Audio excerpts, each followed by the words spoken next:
got another truck up on the lift. 93 Chevy, needed some brake work.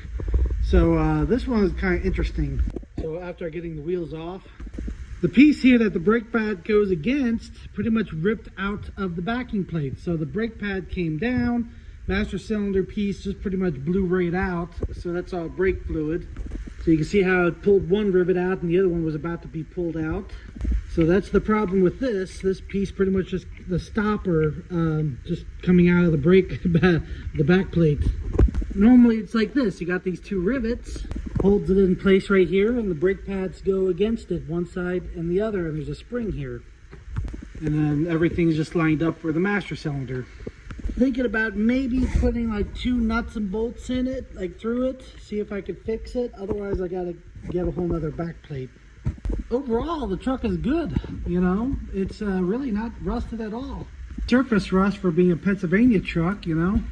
Oh, I see some rust stains right here. So this is metal on metal contact right here. So this hanger is over on the bushing and it's rubbing on the metal right there. See, that's how it's supposed to be, like, is equal amount of bushing on each side. So you can see how this one is over and rubbing.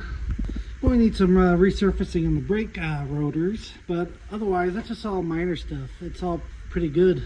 I can see where they cut off the original suspension and put the leaf spring hangers on to make this a solid axle front end. At least they got the W joint here for that extra angle, you know. I probably would have had a double U joint here just so it did not have so much strain on it. Yeah, I definitely would have had a double U joint here if it was my truck. I would have had one here. But actually, surprising how everything is pretty much still factory original. Overall, not too bad. So we gotta order some parts for this truck and get them on the way. With that lift kit, you can get to the bottom of the engine a lot easier. Like if you need to do an oil pan gasket or something, or a starter. You know, he's missing the stabilizing shocks. You know, like normally you put the shock right here for the steering rack assembly. So you don't have that death wobble. But yeah, we'll get this done later. My other friend is waiting to get a cab, you know, so instead of trying to fix his cab, he's just going to get a whole nother one. He's probably going to come back later today and put the transmission on.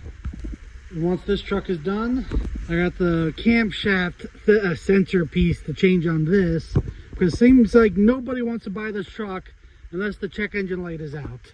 So I gotta pull it in, I gotta take the water pump off and everything and change out that one sensor. And then once that's done, hopefully this sells soon, because I'm getting really tired of looking at it.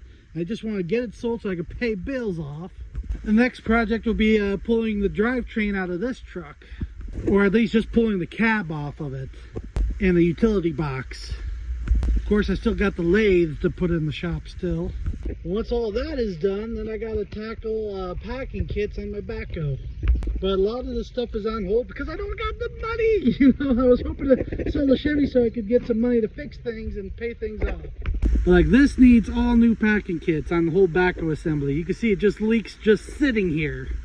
You can tell wherever I park it for a little while, you know, it's just leaking.